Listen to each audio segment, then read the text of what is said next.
वक्रतुंडाय धीमहि। रामलीला का शुभारंभ हुआ। कलाकारों ने नारद मोह का मनोहारी मंचन किया, जिसमें नारद जी की तपस्या को बाधित करने के प्रयासों का प्रदर्शन किया गया। अंत में नारद का घमंड टूट गया। नमस्कार, आप देख रहे हैं शामली लाइव ब्रेकिंग न्यूज। आइए नजर डालते हैं आज की कुछ खास खबरों पर। दरअसल आपको बता दें कि चौसाना में श्री शिव रामलीला ड्रामेटिक क्लब का शुभारंभ बड़े ही धूमधाम से किया गया। पंडित नवनीत शर्मा के द्वारा भव्य हवन पूजन का आयोजन किया। रामलीला के मुख्य अतिथि जिला पंचायत सदस्य ठाकुर करण सिंह जी ने फीता काटकर उद्घाटन किया और बताया कि रामलीला के मंचन से हमें भगवान श्री राम के आदर्शों पर चलने की प्रेरणा मिलती है और जीवन में नैतिकता और सत्य के महत्व को समझने का मौका मिलता है।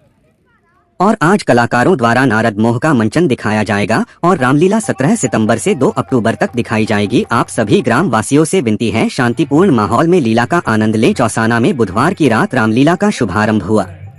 कलाकारों ने नारद मोह का मनोहारी मंचन किया। मंचन देख श्रद्धालु भाव विभोर हो गए। कलाकारों ने दिखाया कि नारद जी तपस्या करने बैठ जाते हैं, जिसके कारण राजा इंद्र का सिंहासन हिलने लगता है।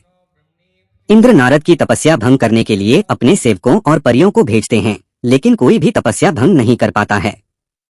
तब अंत में कामदेव नारद की तपस्या भंग करने के लिए जाते हैं, लेकिन वह भी तपस्या भंग नहीं कर पाते हैं।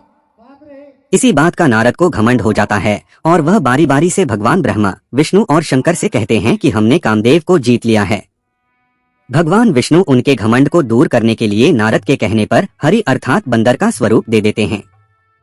जैसे ही नारद उस रूप को लेकर राजा शील निधि की पुत्री के स्वयंवर में पहुंचते हैं, तो वहां उनका उपहास होने लगता है और नारद का घमंड चूर चूर हो जाता है।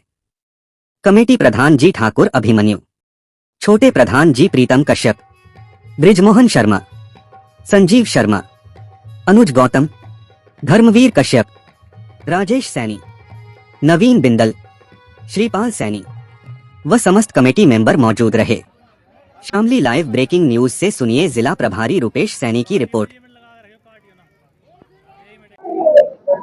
अच्छा सर, आप आज चौसाना रामलीला कमेटी के बीच आए हैं जी। आप कमेटी मेंबरों से मैं सभी वासियों से, क्षेत्रवासियों से यही निवेदन करूंगा, ये जो हमारा रामलीला का कार्यक्रम होता है, यह एक बुराई पर अच्छाई की विजय का प्रतीक है और इसी रूप में हम अपने जीवन में, अपने पड़ोसी के जीवन में, अपने गांव और क्षेत्र के जीवन में जो बुराई है उन्हें सब लग के समाप्त करें। यही सीख रामलीला हमें देती है और मैं सबसे निवेदन करूंगा, जो भी यहाँ रामलीला देखने आए वही सीख ये लेके जाए और अपने जीवन में उतारें। आपका नाम?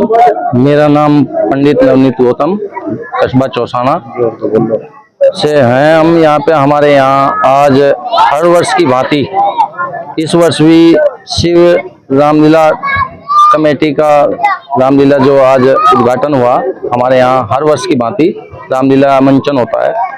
पिछले 60-65 साल से ये होता आ रहा है, हमारे पूर्वजों की ये परंपरा है।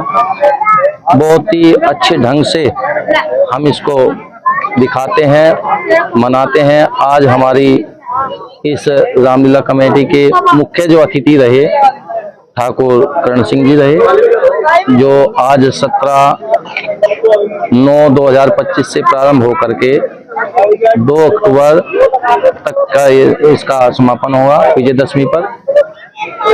और इसमें मैं सभी ग्रामवासियों से, क्षेत्रवासियों से अनुरोध करता हूं कि वो अधिक से अधिक संख्या में आए और भगवान श्री रामचंद्र जी की मर्यादाओं को अपने जीवन में उतारे। भविष्य में अपने कैसे उन्होंने इस मनुष्य योनि में आकर कैसे कैसे कठिन परीक्षाएं उन्होंने दी, लेकिन वो कभी नहीं घबराए और अपनी इस मर्यादित जीवन से मनुष्य को इस पृथ्वी पे चलने का मार्ग दिखाया। अगर कोई मनुष्य भगवान श्री रामचंद्र जी की मर्यादा का कोई भी अपने जीवन में उतारता है तो उसे कभी इस पृथ्वी पे संकट नहीं आता है। इसलिए मेरा सभी से अनुरोध है, आए और भगवान श्री रामचंद्र जी की मर्यादा उनके उस पर अपना जीवन में उतारे और सभी हमारे जो कलाकार हैं उनका सहयोग दे और उनका हौसला अफजाई करे। धन्यवाद। जय श्री राम। फिलहाल खबरों में इतना ही। बने रहिए हमारे साथ, फिर होंगे हाजिर नई खबरों के साथ।